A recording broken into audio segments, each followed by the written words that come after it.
अस्सलाम वालेकुम everyone and welcome to another lecture on my channel.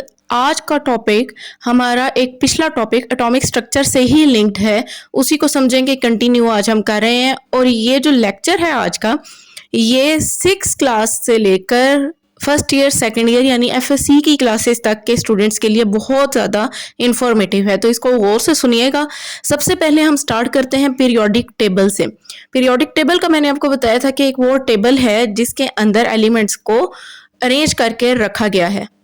फिलहाल के लिए आप बस ये याद रख लें कि अगर हम हॉरिजॉन्टली यानी लेफ्ट टू राइट स्टडी करते हैं तो हम इन को कहते हैं कि ये ग्रुप्स हैं, इन लाइंस को कहते हैं ग्रुप्स हैं। और अगर हम वर्टिकली रीड करते हैं ऊपर से नीचे तो इनको हम कहते हैं कि ये पीरियड्स हैं।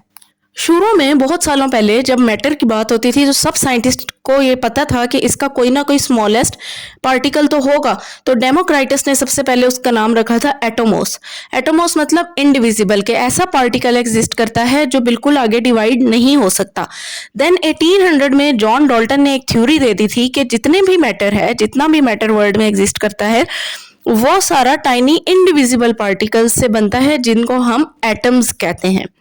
देन गोल्डस्टीन एक साइंटिस्ट था, इसने बाकायदा एक्सपेरिमेंट स्टार्ट किए कि क्या हुआ कि ये एटम को डिवाइड नहीं किया जा सकता। सिंपली उसने एक ग्लास ट्यूब ली, उसके अंदर लो प्रेशर पे गैस को पास करवाया, उस ट्यूब के दोनों साइड्स पे उसने प्लेट्स लगाई। एक पॉजिटिव प्लेट थी जिसको एनोड कहते हैं और एक नेगेटिव प्लेट थी जिसको कैथोड कहते हैं। उसके साथ बैटरीज को अटैच किया और फिर वो क्या देखता है कि गैसेस जो हैं उसके अंदर कुछ मूवमेंट हो रही है, पॉजिटिव साइड से नेगेटिव साइड पे कुछ मूव कर रहा है। तो उसने कहा कि चूंकि पॉजिटिव नेगेटिव की तरफ अट्रैक्ट होता है तो कुछ ना कुछ पॉजिटिव यहाँ पे मौजूद है, कुछ पॉजिटिव पार्टिकल्स हैं जो दूसरी साइड पे जाके बाकायदा होल कर रहे हैं नेगेटिव प्लेट में और उससे पास ऑन कर रहे हैं। उसने इस मॉडल का नाम रख दिया कैनाल रे मॉडल, क्योंकि उसको ये बिल्कुल नदी के पानी की तरफ फ्लो होता हुआ नजर आ रहा था गैसेस का। उसने इन मूविंग पार्टिकल्स को पॉजिटिव पार्टिकल्स का नाम दिया था, प्रोटॉन का नाम नहीं दिया था, ये अपने माइंड में रखना है। देन एक बहुत मशहूर साइंटिस्ट है जे थॉमसन, इसने अगेन वही एक्सपेरिमेंट रिपीट किया और ये क्या देखता है कि जिस तरह से एनोड यानी कि पॉजिटिव प्लेट से कैथोड नेगेटिव प्लेट की तरफ कुछ मूव कर रहा था, बिल्कुल इसी तरह कैथोड से एनोड की तरफ कुछ मूव कर रहा है। दैट मीन्स कि कुछ नेगेटिव पार्टिकल भी पॉजिटिव पार्टिकल्स की तरफ या पॉजिटिव प्लेट की तरफ मूव कर रहे हैं।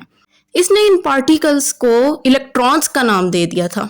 साथ ही उसने एक मॉडल दिया एटम का। उसने कहा कि स्फेरिकल फॉर्म में एटम मौजूद होता है जिसकी बेस में सिर्फ पॉजिटिव चार्जेस होते हैं और उसके ऊपर कहीं कहीं इलेक्ट्रॉन्स मौजूद होते हैं, जिस तरह इमेज में आपको नजर आ रहा होगा, ब्लैक डॉट्स इलेक्ट्रॉन्स को रिप्रेजेंट कर रहे हैं। इलेक्ट्रॉन्स और प्रोटॉन्स का मैग्नीट्यूड इक्वल होता है, एक जितने होते हैं। इस वजह से atom as a neutral unit काम करता है, न्यूट्रल होता है एटम, इसीलिए दुनिया की हर चीज स्टेबल है। आम लोगों को एक्सप्लेन करने के लिए उसने ऐसे बताया कि जिस तरह वाटरमेलन होता है, वाटरमेलन का रेड पार्ट आप समझें कि पॉजिटिव चार्जेस हैं और ब्लैक बीट जो उसके अंदर होते हैं वो इलेक्ट्रॉन्स हैं।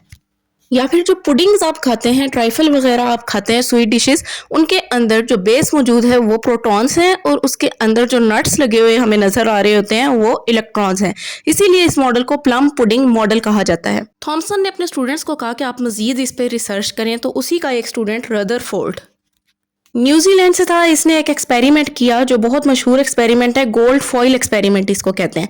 इसने क्या किया कि गोल्ड का एक बारीक सा पेज आप समझ लें कि लिया, गोल्ड फॉइल लिया और उसके इर्द गिर्द इसने रिंग की फॉर्म में एक स्क्रीन रख दी। उसने अल्फा पार्टिकल्स यानी कि हीलियम के भारी पार्टिकल्स जिन पे 2+ चार्ज होता है, वो पॉजिटिव पार्टिकल्स उसने बम्बार्ड किए उस गोल्ड फॉइल पे, समझे अटैक करवाया। तो वो क्या देखता है कि सारे मैक्सिमम पार्टिकल स्ट्रेट लाइन में पास कर रहे हैं। अबाउट 1200 में से ओनली 1 पार्टिकल ऐसा था जो बाउंस बैक करके 180 डिग्री पे वापस आता था। हालांकि सबको वापस आ जाना चाहिए था अगर उसमें पॉजिटिव चार्जेस थे, तो सेम चार्जेस होने की वजह से रिपेल करना चाहिए था। तो रदरफोर्ड ने ये मॉडल दिया कि एटम के सेंटर में एक मिनिमम पोर्शन है जिसको न्यूक्लियस कहते हैं, जिसमें पॉजिटिव चार्ज मौजूद है जिसको हम प्रोटॉन कहेंगे, और उसके इर्द गिर्द बिल्कुल ऐसे ही इलेक्ट्रॉन्स मौजूद होते हैं जिस तरह सोलर सिस्टम में प्लैनेट्स, और उनके सेंटर में सन। इसीलिए इसके मॉडल को प्लैनेटरी मॉडल कहा जाता है। गोल्डस्टीन ने 1898 में जिनको पॉजिटिव पार्टिकल्स का नाम दिया था, रदरफोर्ड ने 1917 में उनको प्रोटॉन्स का नाम दिया। फिर एक साइंटिस्ट आया मैक्सवेल, जो चार्जेस को बहुत स्टडी करता था। उसने कहा कि कोई भी चार्ज्ड बॉडी है वो अगर कॉन्टिन्यूसली मूव करती है तो उसकी तो एनर्जी कम होती है। तो इस एस्पेक्ट में तो फिर इलेक्ट्रॉन्स को 10⁻⁻18 सेकेंड्स में ही फॉल कर देना चाहिए इनसाइड द न्यूक्लियस। रदरफोर्ड का ही एक स्टूडेंट था नील बोहर, उसने कहा कि जी रिस्पेक्टेड सर, बाकी सारा मॉडल तो आपका ठीक है, इसमें बस एक चेंजिंग मैं कर देता हूँ तो एटॉमिक मॉडल परफेक्ट हो जाएगा कि इलेक्ट्रॉन्स ऑर्बिट्स में मूव करते हैं, वो किसी सर्कुलर पाथ में मूव नहीं करते। उन ऑर्बिट्स की स्पेसिफिक एनर्जी होती है और स्पेसिफिक पाथ होता है जिसमें किसी इलेक्ट्रॉन ने मूव करना है, इसीलिए ना तो वो एनर्जी गेन करता है और ना ही लूज करता है, अनलेस कि वो उस ऑर्बिट से कहीं और मूव कर जाए। बोहर ने इनको डिस्क्रीट ऑर्बिट्स का नाम दिया था और इनको एनर्जी लेवल्स भी कहा जाता है क्योंकि हर ऑर्बिट की एक स्पेसिफिक अपनी एनर्जी होती है, तो इसीलिए इन्हें एनर्जी लेवल कहा जाता है।